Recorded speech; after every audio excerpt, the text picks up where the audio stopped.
Hello everyone. आज आपण lesson number 2 not for profit कन्सर्नमधील क्वेश्चन नंबर 8 सॉल्व करणार आहोत. पेज नंबर आहे 83. प्रथम आपण क्वेश्चन रीड करून घेऊया.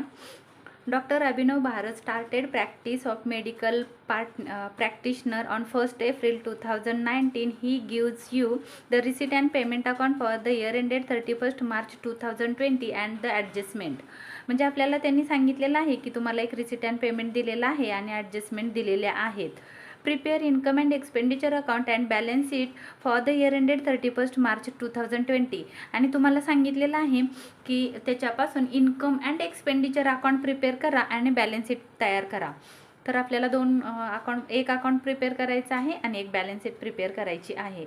Doctor Abhinav Bharat receipt and payment account for the year ended 31st March 2020. तर आपल्याला इन द बुक्स ऑफ दिलेला आहे. इन द बुक्स ऑफ म्हणजे कोणाच्या बुकमध्ये आपल्याला अकाउंट करायचं आहे, तर डॉक्टर अभिनव भारत यांच्या बुकमध्ये आपल्याला अकाउंटिंग करायचं आहे. गिवन काय आहे, तर receipt and payment account for the year ended 31st March 2020 हे दिलेलं आहे. रिसीटचा अर्थ आहे आपल्याला जे मिळालं आहे ते, आणि पेमेंटचा अर्थ आहे जे आपण पेड करणार आहे ते. तर रिसीट ह्या वर्षी आपल्याला काय काय मिळालं, तर कॅश इंट्रोड्यूस झाली, याचा अर्थ कॅश मिळाली. कशाची कॅश मिळाली, तर कॅपिटलची कॅश मिळाली. म्हणजे हे आहे ते कॅपिटल फंड. कॅपिटल फंड तिथं नोट करून ठेवा, हे आहे कॅपिटल फंड. आणि कॅपिटल फंडचं पोस्टिंग लायबिलिटीला होणार आहे. तर मी इथं यल लिहून ठेवलेलं आहे, तुम्ही पण लिहा. L means liability. त्याच्यानंतर दिलेलं आहे व्हिजिट फी. व्हिजिट फीच्या स्वरूपात मला जे काही इन्कम मिळालं त्याला मी म्हणणार आहे आय मीन्स इन्कम. हे क्रॉस पोस्टिंग होणार आहे, त्यामुळं तुम्हाला हे कसं पोस्ट करायचं आहे ते पण मी सांगणार आहे. रिसीट्स फ्रॉम डिस्पेन्सरीच्या स्वरूपात काहीतरी मला डिस्पेन्सरीमधून मला काहीतरी मिळालेलं आहे, म्हणजे हे माझं काय आहे, इन्कम आहे. तर इथं पण तुम्ही आय नोट करा. सन्ड्री म्हणजे मला काहीतरी किरकोळ स्वरूपाचं इन्कम झालेलं आहे, म्हणून मी त्याला आय म्हटलेलं आहे. Furniture is asset. Furniture asset आहे. इक्विपमेंट हे काय आहे, तर ॲसेट आहे. इक्विपमेंट म्हणजे जसं की डॉक्टरला लागणारे जे साहित्य असतं, सीझर असेल, मशिनरी असतील, अशा छोट्या वस्तू असतील, स्टँड वगैरे असतील, कॉट असेल, किंवा असं जे की छोट्या ऑपरेशन करण्यासाठी लागणारे मशीन्स वगैरे, तर साहित्य असेल, तर ते आपण त्याला म्हणतो इक्विपमेंट. तर इक्विपमेंट ही काय आहे, ॲसेट आहे. ॲसेट कोणाला म्हणतात, ॲसेट ह्याला म्हणतात की जी आपण पुन्हा यूज करतो, आणि आपण काय करतो, जोपर्यंत आपला बिझनेस आहे तोपर्यंत त्या वस्तूचा उपयोग करतो, त्याला आपण ॲसेट म्हणतो. आणि ही इक्विपमेंट आहे, ही ॲसेट आहे. ड्रग्स आहेत, ती औषधं आहेत, मेडिसिन्स आहेत. तर मेडिसिन काय करतो आपण, पुन्हा यूज नाही करत. एकदा यूज केलं की संपले. नंतर आपण दुसरे मेडिसिन्स परचेस करतो, पुन्हा यूज करतो, आणि पुन्हा नवीन परचेस करतो. म्हणजे ही ड्रग्स आहे ते काय करतो आपण, पुन्हा यूज करतो आणि ते नष्ट होतात. पण जे इक्विपमेंट आहे ते पुन्हा यूज करतो, पण ती ॲसेट आपली नष्ट होत नाही, आपण पुन्हा वापरतो. तर सॅलरीज हे एक्सपेंडिचर आहे, तिथं ई नोट करा. रेंट एक्सपेंडिचर आहे, भाडं दिलं. कॉन्व्हेन्स म्हणजे ट्रॅव्हलिंग आहे, ट्रॅव्हलिंगचा एक्सपेन्सेस आपण केला. त्याच्यानंतर स्टेशनरी पण एक्सपेंडिचर आहेत. इलेक्ट्रिकल चार्जेस, लाईट बिल दिलं तर ते पण आपलं एक्सपेन्सेस आहेत, म्हणून त्याला आपण एक्सपेन्सेस साईडला घेणार आहोत. जर्नल म्हणजे एक्सपेन्सेस आहेत. तर हे जर्नल म्हणजे की आपल्याकडं काही हे असतात, नियतकालिके वगैरे, जे मासिक वगैरे असतात, म्हणजे पेपर्स, पिरियॉडिकल्स असाच अर्थ आहे त्याचा. तर जर्नल म्हणजे एक्सपेंडिचरला येईल. आणि ड्रॉइंग्स हे लायबिलिटीला जातं, म्हणजे कॅपिटलमधून हे लेस होतं, हे लक्षात ठेवायचं आहे. ड्रॉइंग नेहमी कॅपिटलमधून लेस होतं. आणि नंतर आहे बॅलन्स सी डी म्हणजे ॲसेट आहे. कॅश इन हँड आहे किंवा कॅश ॲट बँक आहे, ह्याचं पोस्टिंग आपण ॲसेटला करणार आहोत. आता आपण काय करू, ॲडजस्टमेंट रीड करू, आणि ॲडजस्टमेंट रीड केल्यानंतर त्याचं पोस्टिंग कुठं होणार आहे ते आपण समजून घेऊ. तर additional information means adjustment given आहेत. पहिले ॲडजस्टमेंट आहे, receipt in arrears or visit fees ₹2000 and dispensary ₹500. याचा अर्थ आहे रिसीट इन ॲरियर्स. मीन्स मिळायचे राहिलेले आहेत, म्हणजेच ॲडव्हान्स रिसीट आउटस्टँडिंग आहे, रिसीट आउटस्टँडिंग आहे, म्हणजे आपल्याला अजून काहीतरी मिळायचे राहिलेले आहे, म्हणजे मिळणार आहे याचा अर्थ आहे रिसीट म्हणजे मिळणार आहे, आउटस्टँडिंग आहे ते ॲरियर्सचा अर्थ आहे आउटस्टँडिंग. तर आउटस्टँडिंग इथं आपल्याला इयर नाही दिलं, हे कोणत्या वर्षीचं आहे, तर नेहमी समजून जावा की जेव्हा आपण इयर दिलेलं नसेल तर ते करंट इयरचंच आउटस्टँडिंग आहे. आउटस्टँडिंग नेहमी ॲडच होणार आहे पर्टिक्युलर ॲटममध्ये. मग पर्टिक्युलर ॲटम कोणता आहे तर व्हिजिट फीमध्ये ते ॲड होणार आहे. आणि दुसरं आहे डिस्पेन्सरी, तर डिस्पेन्सरीमध्ये पण हे ॲड होणार आहे. सेकंड इफेक्ट कसा करायचा हे मी तुम्हाला लॉजिकनी शिकवणार आहे. नेक्स्ट ॲडजस्टमेंट आहे आउटस्टँडिंग एक्सपेन्सेस. हे इथं पण आपल्याला इयर दिलेलं नाही, याचा अर्थ आहे की ते करंट इयरचे आउटस्टँडिंग आहेत. मग रेंट दिलेले आहे 500, सॅलरी दिलेली आहे 1000, तर आउटस्टँडिंग ॲडच होणार आहे पर्टिक्युलर ॲटममध्ये. मग पर्टिक्युलर ॲटम कोणता आहे तर रेंटचे पैसे द्यायचे राहिलेत, वर आपल्याला मिळायचे होते, इथं खाली द्यायचे आहेत. आणि सॅलरीचे पण 1000 रुपीज आपल्याला पेड करायचे आहेत. स्टॉक ऑफ ड्रग्ज हा क्लोजिंग स्टॉक आहे 1000. जे पण ॲडजस्टमेंटमध्ये स्टॉक दिलेला असतो तो नेहमी क्लोजिंगच असतो, तर तुम्ही तर नोट करून ठेवा तुमच्या टेक्स्टबुकमध्ये की हा आहे तो क्लोजिंग स्टॉक आहे. Depreciate furniture at the rate of 8% per annum and equipment ₹500. तर डेप्रिसिएशन फर्निचरवर आहे 8%, तर डेप्रिसिएशनमधून फर्निचरमधून डेप्रिसिएशन लेस होणार आहे आणि इक्विपमेंटमधून पण फर्निचर लेस होणार आहे. तर आपण जे ॲडजस्टमेंट आहेत त्याचे पहिले स्टार करून घेऊया. पहिलं सांगितले रिसीट इन ॲरियर्स आउटस्टँडिंग आहे व्हिजिट फीज अँड डिस्पेन्सरी. तर मी इथं व्हिजिट फीला एक स्टार केलेला आहे आणि डिस्पेन्सरीला एक स्टार केलेला आहे. त्याच्यानंतर आपल्याला सेकंड ॲडजस्टमेंट सांगितलेली आहे की आउटस्टँडिंग एक्सपेन्सेस आहेत रेंट अँड सॅलरी. तर मी रेंटला आणि सॅलरीला, इथं रेंटला एक स्टार केलेला आहे आणि सॅलरीला एक स्टार केलेला आहे. आज नेक्स्ट ॲडजस्टमेंटमध्ये सांगितलेलं आहे की स्टॉक ऑफ ड्रग्स आहेत, तर इथं मी ड्रग्सला स्टार करणार आहे, तर इथं मी ऑलरेडी करून ठेवलेलं आहे. त्याच्यानंतर आहे डेप्रिसिएट फर्निचर अँड इक्विपमेंट. मी फर्निचरला एक स्टार केलेला आहे आणि इक्विपमेंटला एक स्टार केलेला आहे. याचा अर्थ ह्या ॲडजस्टमेंट होणार आहे त्याच्यामध्ये. तर आपण पहिल्यांदा दाखवून घ्यायचं आहे क्वेश्चन कसा सॉल्व करायचा. तर क्वेश्चन आपण पहिली स्टेप रीड करायचा, नंतर आपण तो व्यवस्थित आखून घ्यायचा आहे. मग आखायचं कसं ते पण बघा. तर याच्यामध्ये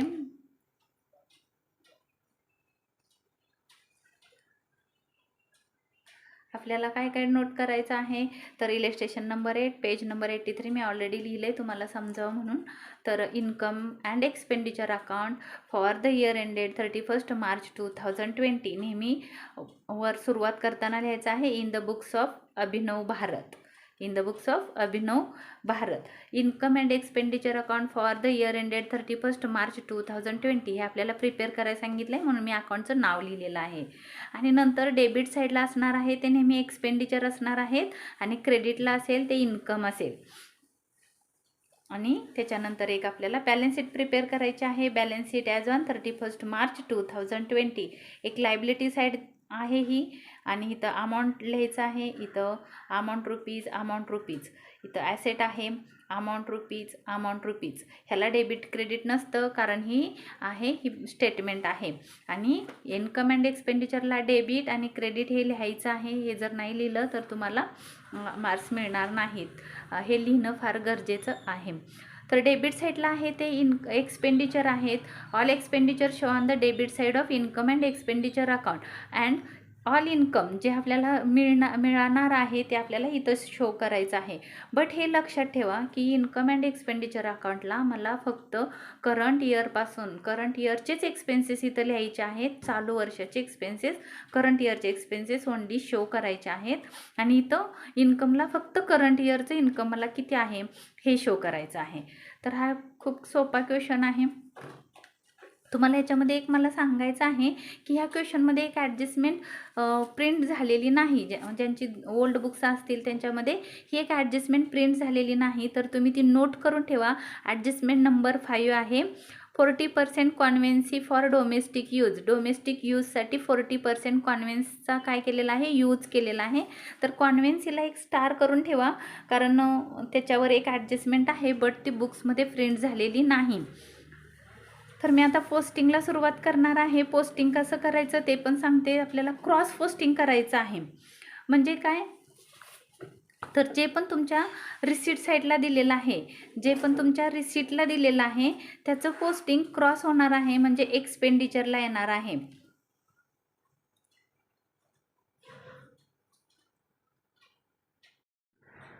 आता आपण पोस्टिंग कसं करायचं ते पाहूया. क्रॉस पोस्टिंग करायचं आहे म्हणजे काय, तर जी तुमची रिसीट साईड आहे त्याचं पोस्टिंग होणार आहे ते क्रॉस होणार आहे, म्हणजे इन्कम साईडला होईल. क्रॉस पोस्टिंग होईल, इथं क्रॉस होईल. नीट समजून घ्या बघा कसं होईल ते. म्हणजे आपण हे जे आन्सर बनवणार आहोत ह्या साईडचं जे पोस्टिंग आहे ते इथं होईल आणि जे पेमेंट साईडचं पोस्टिंग आहे ते एक्सपेंडिचरला होईल. बट ह्याच्यामध्ये फक्त रिसीट साईडला एक तर लायबिलिटी असेल किंवा इन्कम असेल, आणि ह्या साईडचे जे पण ॲटम आहेत ते एक तर एक्सपेंडिचरचे ॲटम असतील इथले किंवा ॲसेट असेल. एवढं लक्षात ठेवा. क्रॉस पोस्टिंग करायचं आहे. एक तर ह्या साईडचं जे पोस्टिंग आहे एक तर लायबिलिटीला जाईल किंवा इन्कमला होईल, आणि जे पेमेंटचं आहे ह्याचं पोस्टिंग एक तर एक्सपेंडिचरला होईल किंवा मग ॲसेटला होईल. हे लक्षात ठेवा.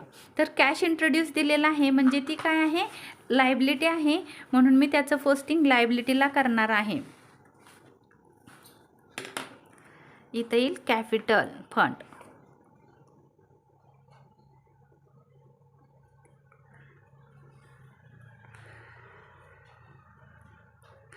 अमाऊंट आहे 25,000. नेहमी कॅपिटल फंड इनर कॉलममध्ये शो करायचं आहे. त्याच्यानंतर सांगितले visit fee. Visit fee is a income, म्हणून मी इन्कम साईडला इथं पोस्ट करणार आहे. क्रॉस पोस्टिंग करते, तुम्हाला लक्षात ठेवा कसं करायचं आहे ते. बाय ह्या साईडला आपण बाय लिहितो, व्हिजिट फी.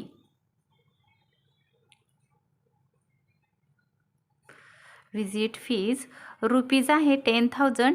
त्याला स्टार केलेला आहे म्हणून मी ते इनर कॉलममध्ये पोस्ट करणार आहे. त्याच्यानंतर आहे रिसीट फ्रॉम डिस्पेन्सरी. याच्याखाली आपल्याला एक लाईन सोडायची आहे म्हणून मी एक डॉट दिला, कारण त्याला एक स्टार आहे. नंतर आहे बाय रिसीट फ्रॉम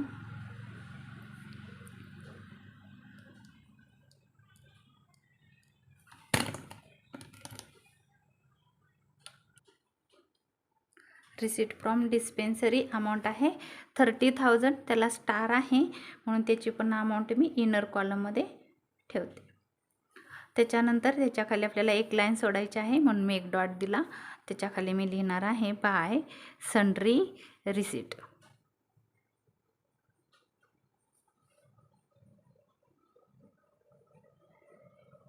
अमाऊंट आहे 5,000. ते मी बाहेरच्या कॉलममध्ये पुट करणार आहे, कारण सन्ड्री रिसीट हे काय आहे, ह्याला स्टार नाही आहे, इन्कम आहे, म्हणून मी इन्कमला पोस्ट केलं. क्रॉस पोस्टिंग केलं. तुम्ही बघू शकता कसं झालेलं आहे. ह्या साईडचं पोस्टिंग इथं झालं. जास्त काही लक्षात ठेवायची गरज नाही, ओन्ली क्रॉस पोस्टिंग लक्षात ठेवायचं. फक्त बॅलन्स शीट आपल्याला माहिती असायला हवी. आता फर्निचर. फर्निचर काय आहे, तर ॲसेट आहे, म्हणून मी इथं ॲसेटला लिहिणार आहे. ॲसेटला 2 बाय आपण लिहित नाही, हे लक्षात ठेवा. मग इथं फर्निचर अमाऊंट आहे 8,000. त्याला स्टार आहे म्हणून इनर कॉलममध्ये 8,000. त्याच्याखाली आपल्याला एक लाईन सोडायची आहे. त्याच्यानंतर आहे इक्विपमेंट.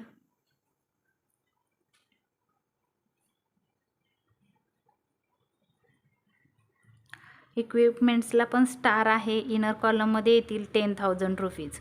त्याच्याखाली पण मी एक लाईन सोडणार आहे. ड्रग्स हे येणार आहेत माझ्या एक्सपेंडिचरला, तर मी इथं लिहिणार आहे. इथला फॉर्म्युला ॲक्च्युली लक्षात ठेवायला पाहिजे तुम्हाला, बट इथं येईल ह्या साईडला 2 ओपनिंग स्टॉक ऑफ ड्रग्ज असतात. हा फॉर्म्युल्यासाठी तुम्हाला लक्षात ठेवणं गरजेचं आहे. ड्रग्सची अमाऊंट आहे, ड्रग्सची अमाऊंट विजिबल असेल तुम्हाला, असं गृहीत धरते. ड्रग्सची अमाऊंट आहे 7,000 रुपीज. त्याला स्टार आहे म्हणून मी इनरमध्ये लिहिणार आहे 7,000 रुपीज. त्याच्यानंतर सॅलरी, एक लाईन स्किप करणार आहे. त्याच्याखाली 2 सॅलरीज. सॅलरीची अमाऊंट आहे 12,000. सॅलरीला पण स्टार आहे, इनर कॉलममध्ये येतील 12,000. हे लक्षात घ्या, आपण क्रॉस पोस्टिंग करतोय बघा. इथं बाय होतं, इथं टू होतंय, बाय आणि टू क्रॉस येतं आहे. हे असं क्रॉस पोस्टिंग होणार आहे. बट ह्याच्यामध्ये काही ॲसेट आहेत आणि तर ॲसेट लक्षात ठेवा. मी सॅलरीला स्टार आहे म्हणून मी इनर कॉलममध्ये पुट केलेला आहे. त्याच्यानंतर एक लाईन स्किप करणार आहे, त्याच्याखाली टू रेंट. रेंटचा अमाऊंट आहे 6000 इनर कॉलममध्ये, कारण ह्याला पण स्टार आहे, रेंटला पण स्टार आहे. त्याच्यानंतर आहे कॉन्व्हेन्स, एक लाईन सोडणार आहे.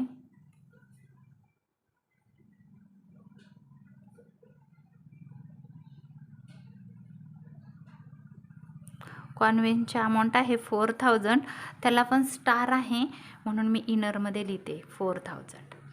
त्याच्यानंतर आहे स्टेशनरी, एक लाईन स्किप केली, त्याच्याखाली स्टेशनरी.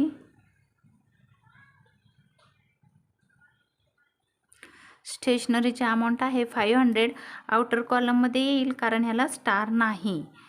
त्याच्यानंतर electricity charges, electrical charges,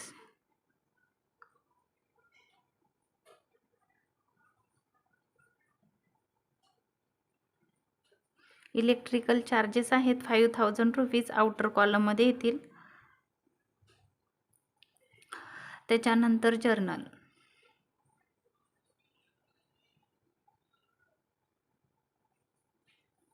₹500 outer कॉलममध्ये येतील. त्याच्यानंतर आहे ड्रॉइंग्स. हा एक अपवाद आहे की जो तुम्हाला मी असं सांगितलेलं होतं की पेमेंटला एक्सपेन्सेस आणि ॲसेट असते, बट इथं ड्रॉइंग हा एक अपवाद आहे. ड्रॉइंग नेहमी कॅपिटलमधून लेस होतात, हे लक्षात ठेवा, म्हणून मी इथं लेस करते. लेस ड्रॉइंग नेहमीच लेस होतात ते ड्रॉइंग कॅपिटलमधून. का ड्रॉइंग लेस होतात? कारण ड्रॉइंग हा पर्सनल एक्सपेन्सेस आहे. तुम्ही संस्थेला, बिझनेसला किंवा संस्थेला तुम्ही 25,000 कॅपिटल दिलेलं होतं आणि त्या कॅपिटलमधून 15,000 रुपीज तुम्ही घेऊन गेला, म्हणून ते काय होणार आहेत? मायनस होणार आहे. तुम्ही घेऊन गेला, तुम्ही दिले किती संस्थेला? 25,000, नेले किती? 15,000 घेऊन गेला, म्हणजे राहिले किती? तर ओन्ली 10,000 राहिले तुमचे बिझनेसमध्ये. तर तुम्ही बिझनेसमध्ये येताना 25,000 रुपीज घेऊन आलेला होता आणि तुम्ही बिझनेसमधून 15,000 रुपीज पर्सनल यूजसाठी घेऊन गेला, म्हणजे मग तुमच्या बिझनेसमध्ये ओन्ली 10,000 राहिलेले आहेत, म्हणून ते इथून लेस झालेले आहे, हे लक्षात ठेवा. त्याच्यानंतर बॅलेन्स आहे, तर बॅलेन्स ॲसेट आहे. बॅलेन्स CD म्हटलं आहे म्हणजे तो कॅशचा बॅलेन्स आहे किंवा बँकचा आहे, म्हणून तुम्ही कॅश ॲट बँक म्हणा. आणि त्याचा बॅलेन्स आहे ₹2000 आउटर कॉलममध्ये. आपलं पोस्टिंग संपलेलं आहे. मी क्रॉस पोस्टिंग केलं. फक्त क्रॉस पोस्टिंग करताना एक गोष्ट लक्षात ठेवली की ह्याच्यामध्ये ॲसेट आहे आणि ड्रॉइंग ही लायबिलिटी आहे. ॲक्च्युली हे नीट लक्षात ठेवा, कारण ते नेहमी ड्रॉइंग हे कॅपिटलमधून लेस होणार आहे. तर आता आपल्याला काय करायचं आहे? नेक्स्ट फर्स्ट स्टेप आपण क्वेश्चन रीड केला. सेकंड स्टेप आपण ॲडजस्टमेंटला स्टार करून घेतले. थर्ड स्टेप आपण त्याच्यामधून काय केलं? पोस्टिंग केलं. आता आपण काय करतो आहे? ॲडजस्टमेंट करतो आहे. तर ॲडजस्टमेंट कशा करायच्या ते पण नीट समजून घ्या. ॲडिशनल इन्फॉर्मेशन म्हणजे ॲडजस्टमेंट दिलेले आहेत. रिसिट्स फर्स्ट ॲडजस्टमेंटमध्ये सांगितले रिसिट्स इन ॲरियर्सचा अर्थ आहे आउटस्टँडिंग. मग तुम्ही तिथं नोट करून ठेवा, आउटस्टँडिंग आहे ते.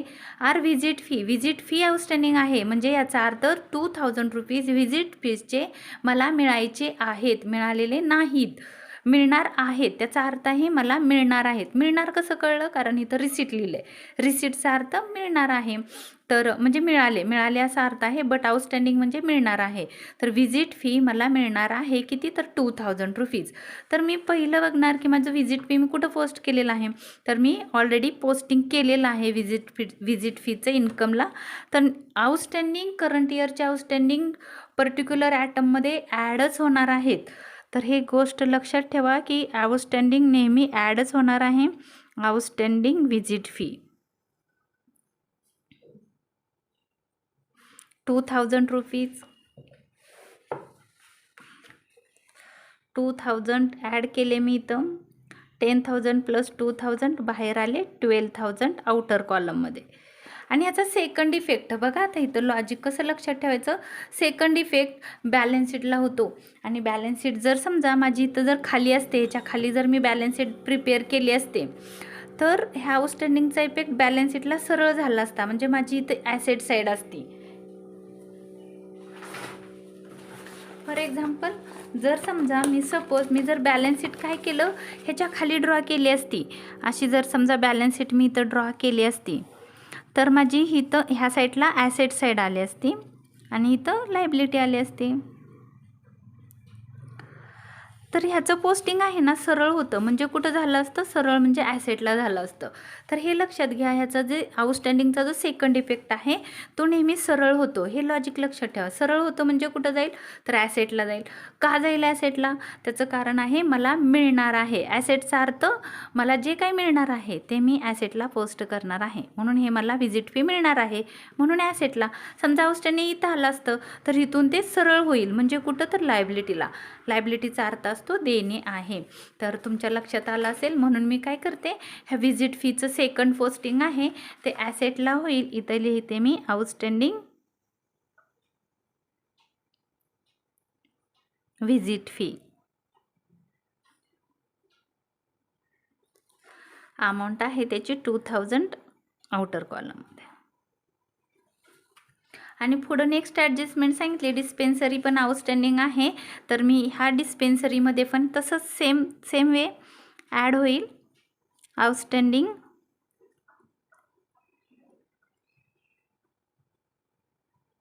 आउटस्टँडिंग डिस्पेन्सरी 500 रुपीज ॲड करा आणि अमाऊंट बाहेर काढा 30,500.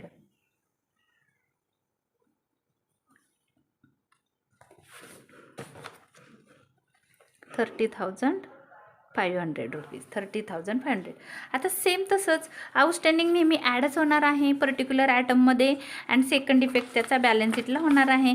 म्हणजे कुठं होईल, जर समजा आपली बॅलन्स शीट इथं असेल तर ह्याचा इफेक्ट ॲसेटला होणार आहे. असं सरळ इफेक्ट होतो, हे लक्षात ठेवा, हे लॉजिक आहे. म्हणजे कुठं होईल, तर ॲसेटला. मी इथं लिहिणार आहे आउटस्टँडिंग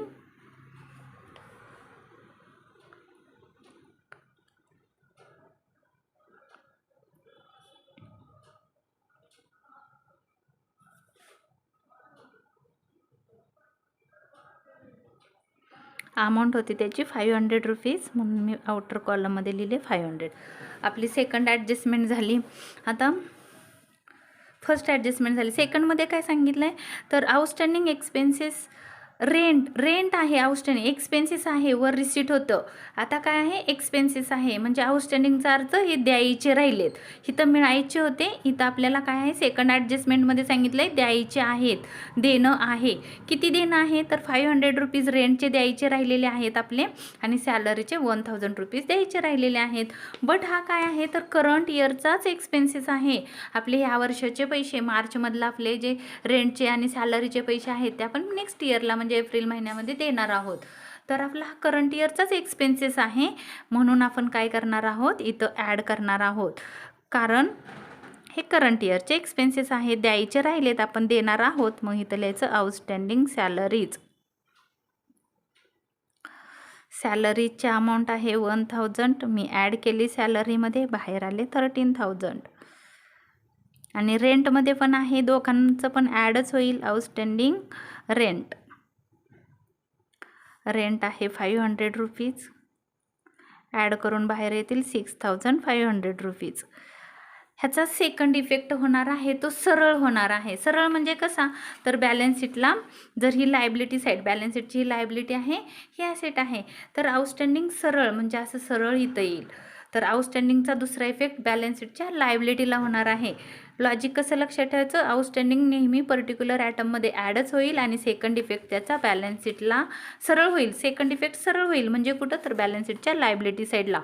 तर मी इथं आउटस्टँडिंग ह्याच्या खाली कॅपिटलच्या खाली नेहमी एक लाईन स्किप करायची, लक्षात ठेवा.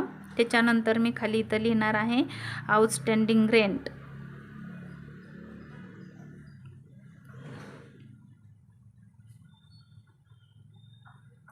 आउटस्टँडिंग रेंट आहे 500 रुपीज. तुम्ही डायरेक्ट आउटर कॉलममध्ये पण लिहू शकता. आउटस्टँडिंग सॅलरी, आउटस्टँडिंग सॅलरीची अमाऊंट आहे 1000 आउटर कॉलममध्ये. तुम्ही इनर कॉलममध्ये पण घेऊन ॲड करून बाहेर काढू शकता, बट चुकायला नको म्हणून मी डायरेक्ट लिहिलं. सेकंड ॲडजस्टमेंट आपली संपलेली आहे. लक्षात कसं ठेवायचं, लॉजिकनी नेहमी आउटस्टँडिंग पर्टिक्युलर आयटममध्ये ॲडच होणार आहे. मग ती साईड कोणतीही असो, एक्सपेंडिचर असो किंवा इन्कम असो, ते काय होणार आहे, आउटस्टँडिंग नेहमी ॲडच होणार आहे पर्टिक्युलर ॲटममध्ये.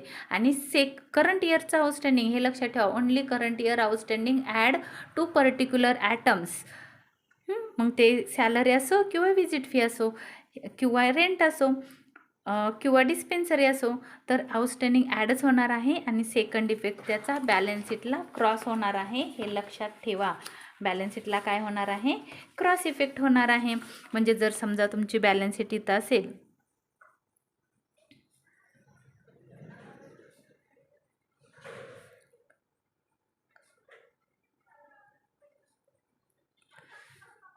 फॉर एक्झाम्पल म्हणून समजवते तुम्हाला, आउटस्टँडिंग पाठ करायची, ॲडजस्टमेंट लर्न करण्याची गरज नाही, तर तुम्हाला ती सहज समजेल अशा भाषेत मी शिकवते. तुम्हाला समजून फक्त घ्या.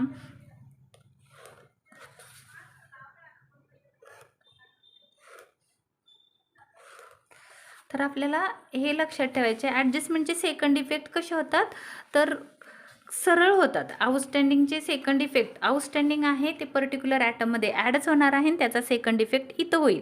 म्हणजे इथं येईल आउटस्टँडिंग सॅलरी आणि इथं येईल आउटस्टँडिंग रेंट. आणि हे जे व्हिजिट फीचं आउटस्टँडिंग आहे ते ह्या साईडला येईल आउटस्टँडिंग व्हिजिट फी. असं म्हणजे तुमच्या फक्त समजावं म्हणून मी दाखवते, मी ऑलरेडी पोस्टिंग केलेलं आहे.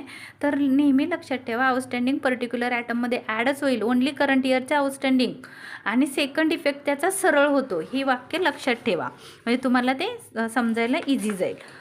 आपली सेकंड नंबरची ॲडजस्टमेंट संपलेली आहे. स्टॉक ऑफ ड्रग्ज हा 1000 आहे, हा क्लोजिंग स्टॉक आहे. तर तुम्ही तुमच्या बुकमध्ये इथं लिहून ठेवा, नेहमी ॲडजस्टमेंटमध्ये दिलेला जो स्टॉक असतो तो क्लोजिंग स्टॉकच असतो, हे लक्षात ठेवा. मग स्टॉक ऑफ ड्रग्ज सांगितले, ड्रग्ज म्हणजे मेडिसिन्सचा राहिलेला शिल्लक राहिलेला स्टॉक. तर नेहमी लक्षात ठेवा, ड्रग्जमधून क्लोजिंग स्टॉक लेस होतो, less closing stock, closing stock of drugs.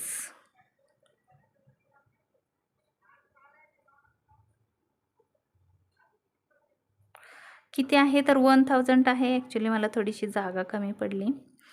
लेस करतो हे लक्षात ठेवा, चुकून तुम्ही ॲड कराल तर 7000मधून 1000 गेले, बाहेर आले 6000 रुपीज, हे लक्षात ठेवा.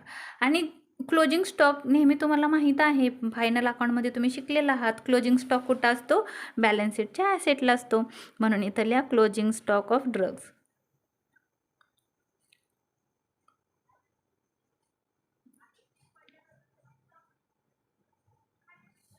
₹1000 आउटर कॉलममध्ये.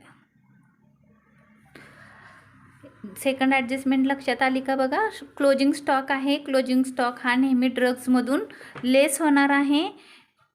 क्लोजिंग स्टॉक नेहमी लेस होतो आणि सेकंड इफेक्ट त्याचा बॅलन्स शीटच्या ॲसेटला होईल. तर इथं लिहून नोट करून ठेवा, हा क्लोजिंग स्टॉक आहे आणि त्याचा सेकंड इफेक्ट बॅलन्स शीटच्या ॲसेटला होतो. तर ॲक्च्युली ह्याचा फॉर्म्युला असा आहे की ड्रग्सचा फॉर्म्युला असा आहे, एक्सपेंडिचर साईडलाच येतं ते ड्रग्ज, आणि ओपनिंग स्टॉक, ॲड परचेजेस, लेस क्लोजिंग स्टॉक असं होतो त्याचा इफेक्ट. समजा एक्सपेंडिचरला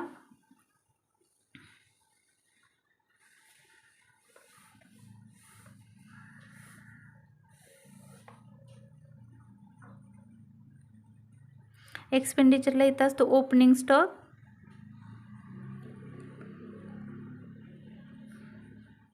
त्याच्यामध्ये ॲड होतात परचेजेस, ॲड करून अमाऊंट खाली येते, त्याच्यातून लेस होतात नेहमी क्लोजिंग स्टॉक. हा एक फॉर्म्युला लक्षातच ठेवा, कारण एक्झामला हा येऊ शकतो. हा जर असा क्वेश्चन आला तर ओपनिंग स्टॉक कदाचित ड्रग्सचा असेल, स्टेशनरीचा असेल, किंवा ह्याचा ड्रग, स्टेशनरी, स्पोर्ट मटेरियलचा वगैरे आपल्याला देतात ते ओपनिंग स्टॉक. त्याच्यामध्ये ॲड करायचं आहे परचेजेस आणि लेस करायचं आहे क्लोजिंग स्टॉक. क्लोजिंग स्टॉकचा फक्त सेकंड इफेक्ट होईल, बाकीचं होणार नाही. तर स्टॉकची ॲडजस्टमेंट झाली. 4th नंबरची ॲडजस्टमेंट आहे depreciation at the rate of 8% and equipment 5%. तर डेप्रिसिएशन तुम्हाला माहिती आहे, डेप्रिसिएशन आपण नेहमी लेस करतो. डेप्रिसिएशनचा अर्थ आहे आपल्या फर्निचरची व्हॅल्यू 8%नी कमी झाली म्हणून आपण लेस करतोय. आपण सांगितलं की माझ्याकडे 8,000 रुपयाचं फर्निचर आहे, एवढी माझी संपत्ती आहे, बट ते तेवढे आहे का? तर नाही. त्यांनी सांगितलं 8%नी ते रिड्यूस झालं, म्हणून इथं लिहायचं आहे लेस डेप्रिसिएशन.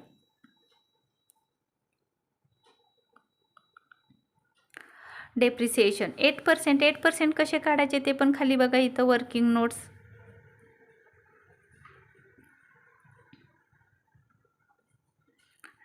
एक डेप्रिसिएशन ऑन फर्निचर कसं काढायचं, तर 8% आपल्याला सांगितलेलं आहे. फर्निचरची व्हॅल्यू होती 8,000 इंटू 8%, 8/100. 8%, 8 म्हणजे हा आणि पर्सेंट म्हणजे 100. नेहमी पर्सेंट लिहिताना ह्या पर्सेंटचा मिनिंग आहे 100. नेहमी 100च डिवाइड होईल. तर ह्या 2 झिरोला हे 2 झिरो कट झाले, 8 8 64 आणि ह्या रिमेनिंग झिरो ह्याच्यावर द्यायचं आहे. म्हणजे 640 हे काय झालं, आपलं डेप्रिसिएशन झालं. डेप्रिसिएशन म्हणजे 640नी आपल्या फर्निचरची व्हॅल्यू रिड्यूस झालेली आहे. म्हणून मी इथून रिड्यूस करते म्हणजे लेस करते आणि बाहेर येतील बघा. तर हे पण मी तुम्हाला लॉजिक सांगते कसं मायनस करायचं. झिरोमधून झिरो गेला, झिरोच राहिले. तर झिरोतून 6 जात नाही, मग तुम्ही कट करत बसता आणि रॉंग येतं आन्सर. मग काय करायचं, तर ह्या 4मध्ये कोणता तरी नंबर ॲड केल्यानंतर, म्हणजे हा जो 4 आहे ह्या 4मध्ये कोणता तरी नंबर ॲड केल्यानंतर मला झिरो मिळणार आहे. हा झिरो मिळणार आहे. म्हणजे किती ॲड होतील, 6. बघा 4 + 6 10. 10चा झिरो मिळाला मला इथं आणि कॅरी होणार आहे 1. तर मी इथं ॲड करणार आहे. 4मध्ये 6 ॲड केले. मी काय करते बघा, 6 + 4 6 + 4 10. 10चा झिरो कॅरी झाला 1. मी कॅरी इथं केला. 7 + 6 + 1 7. 7मध्ये किती ॲड केल्यावर 10 येतं किंवा झिरो येतो, 7. 8 9 10 10 3 बघा, 7 8 9 10 3 मला ॲड करायचे आहे. 3 ॲड केले मी इथं, 3 ॲड झाले. किती झाले बघा, 6 7 8 9 10. 10चा इथं झिरो कॅरी झाला 1. मग 8मधून 1 गेला, 7 राहिले. हे पण तुम्ही लॉजिकने करायला शिका. ह्याच्याने तुमचा खूप वेळ वाचेल आणि खूप महत्त्वाची मेथड आहे ही. तुमच्या दृष्टीनं खूप महत्त्वाची आहे. तुम्ही असं जर करायला शिकला तर तुमचा अकाउंटचा पेपर कमी वेळामध्ये कवर होणार आहे. तर डेप्रिसिएशनचा सेकंड इफेक्ट होणार आहे. सेकंड इफेक्ट हा लॉस आहे किंवा एक्सपेन्सेस आहेत, ॲक्च्युली लॉस आहे म्हणून आपण तो डेबिट साईडला लिहिणार आहे. डेबिटचा अर्थ आहे एक्सपेन्सेस अँड लॉसेस, म्हणून मी इथं लिहिणार आहे डेप्रिसिएशन ऑन फर्निचर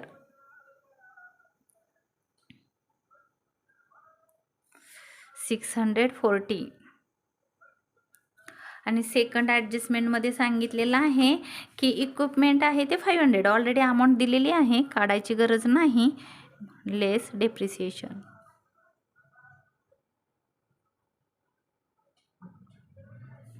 500 रुपीज. लेस कसे करायचे बघा. आता हे सोपं आहे. 10,000मधून 500 गेले तर 9,500 येतं. बट मी असं करते, इथं 0 0 5 + 5 10. 10चा झिरो कॅरी झाला 1. 10मधून 1 गेला, 9 राहिले. असं आपल्याला करता येतं. सोपी मेथड आहे, शिकून घ्या. To depreciation on equipment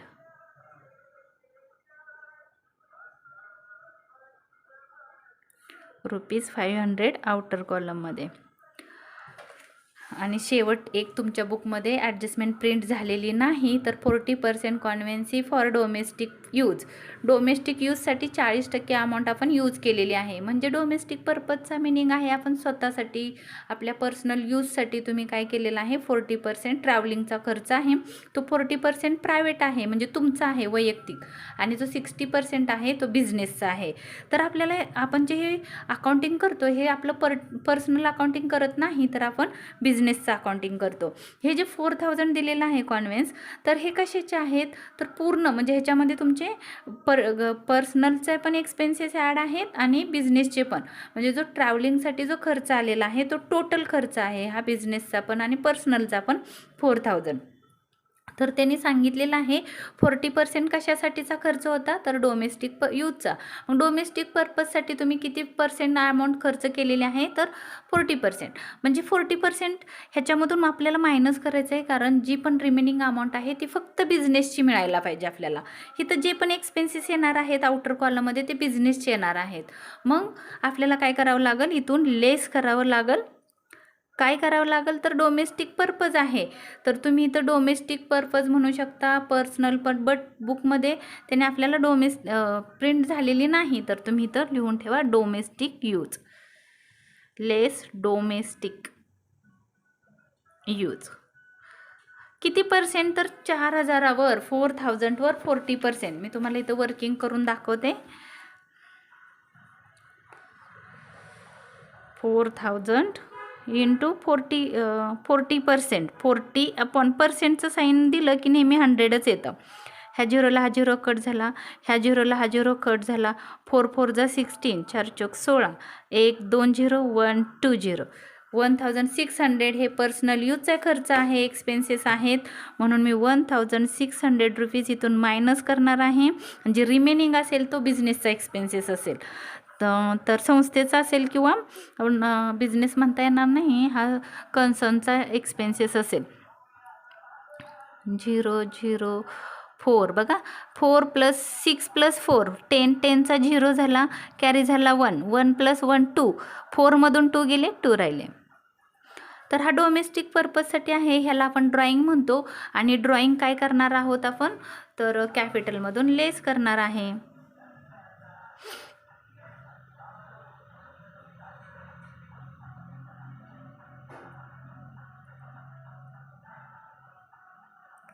less additional drawing,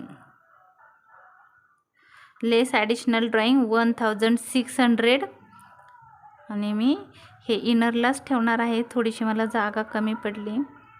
9400, 9400, 9400. तर कसे आले बघा, 6 + 4 10, 10चा 0, कॅरी झाला 1, 1 + 8 येणार आहे, 8 + 1 9, 9 + 1 10, 10चा झाला 0. तर हे डोमेस्टिक पर्पजसाठी आहे, म्हणून मी काय केलं, इथून काय केलेलं आहे, लेस केलेला आहे, कारण तो बिझनेसचा किंवा कन्सर्नचा एक्सपेन्सेस नाही, संस्थेचा एक्सपेन्सेस नाही. तर संस्थेचे किती आहे, तर 2400च एक्सपेन्सेस आहेत. हे आपले स्वतःचा वैयक्तिक एक्सपेन्सेस आहे, म्हणून मी ह्याच्यातून लेस केला. आणि सेकंड इफेक्ट त्याचा कॅपिटलमध्ये मधून लेस झालेला आहे.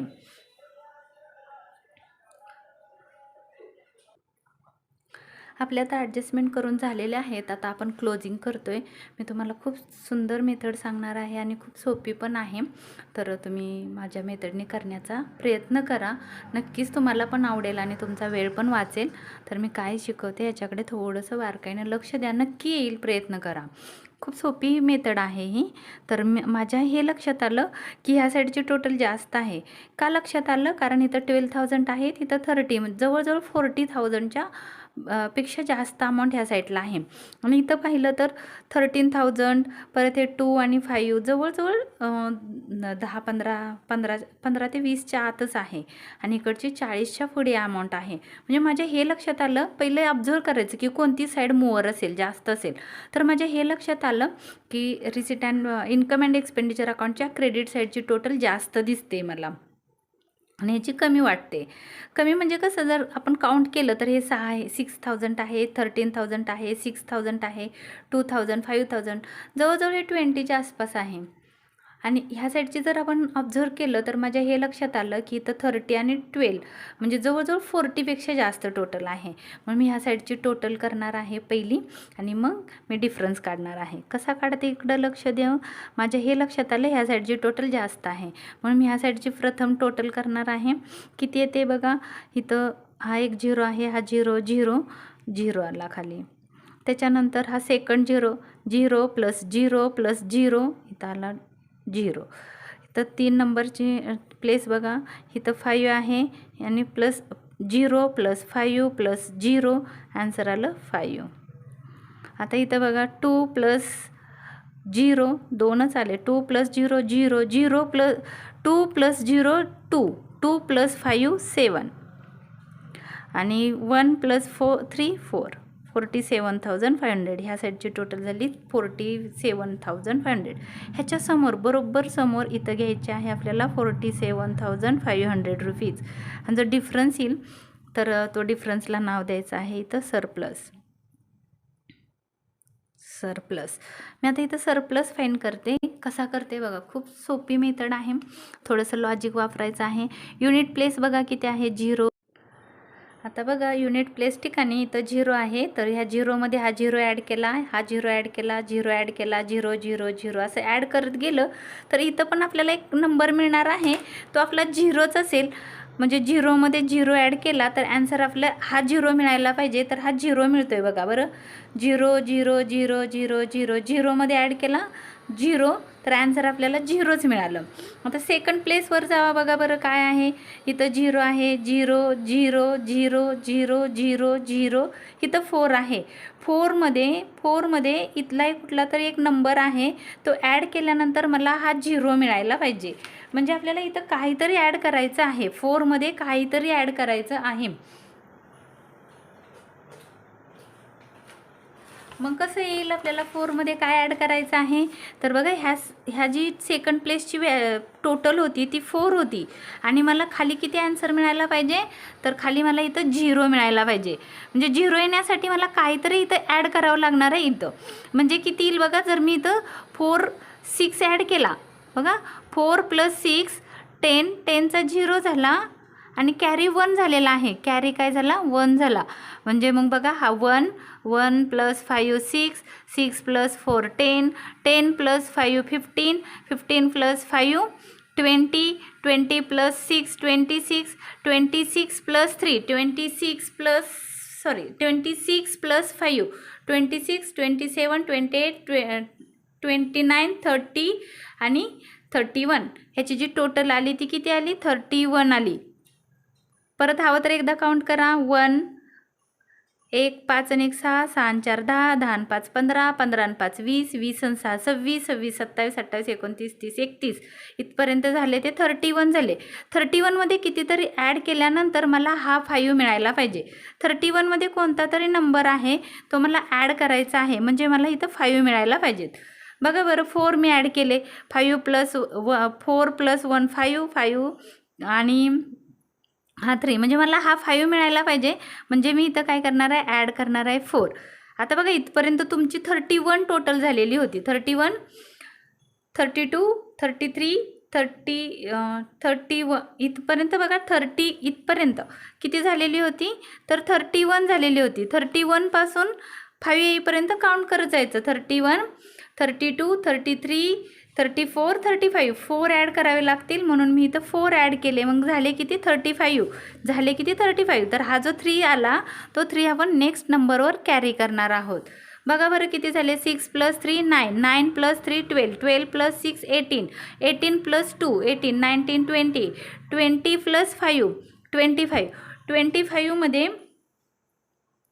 25मध्ये आपण किती ॲड केल्यानंतर 25मध्ये इथपर्यंतची टोटल आली आपली 25मध्ये किती ॲड केल्यानंतर आपल्याला 7 मिळणार आहे. तर 2 किती ॲड करावं लागेल 2 किती ॲड करावं लागेल बघा इथं 2 म्हणजे मी इथं 2 ॲड केलं. इथपर्यंत आलेली आपली टोटल होती 25 26 27 27चा 7 कॅरी किती झाले 2 कॅरी किती झाले 2. तर आता आपण जर काउंट केलं तर 2 प्लस 1 3 3मध्ये किती ॲड केल्यानंतर आपल्याला 4 मिळणार आहे, तर 1. किती ॲड करावं लागेल? 1. बघा बरं, 2 प्लस 1 3 प्लस 1 4. आला इथं आपला 4. म्हणजे आपल्याला आन्सर प्लस किती मिळाला? 12,460. कळलं का? बघा सरप्लस आपण कसा फाइंड केला. आपल्याला सरप्लस मिळालेला आहे.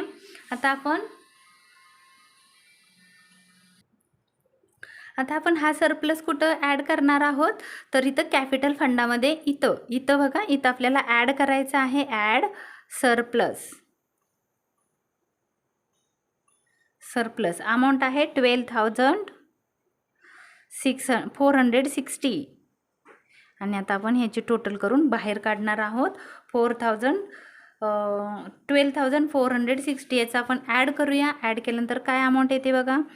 0 प्लस 6 4 प्लस 4 8 प्लस 2 10 10चा 0 कॅरी झाला 1 प्लस 1 2 20,860.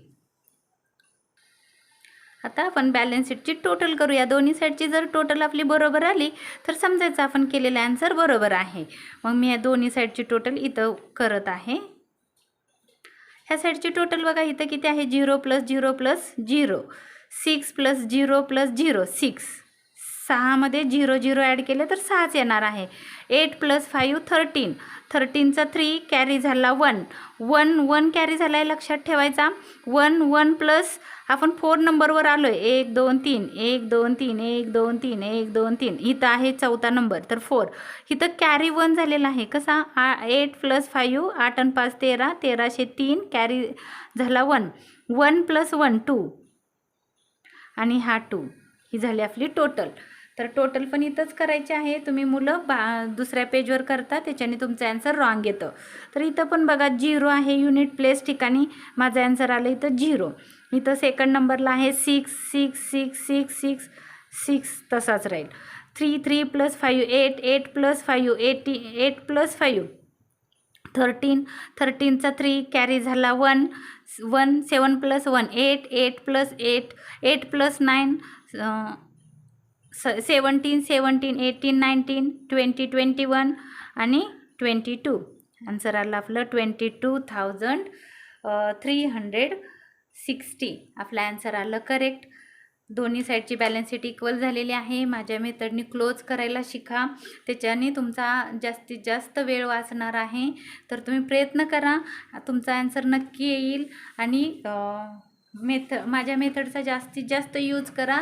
त्याच्यामुळे तुम्हाला काय होईल की कमी वेळामध्ये तुमचा आन्सर कंप्लीट होईल. तुमचा बोर्डाचा पेपर असेल तेव्हा तुमचा खूप वेळ वाचलेला असेल. तर तुम्ही माझ्या मेथडनी ट्राय करा. माझा व्हिडिओ आवडला असेल तर लाईक करा, सबस्क्राईब करा आणि नेक्स्ट व्हिडिओसाठी बेल आयकॉन दाबायला विसरू नका. Okay, bye.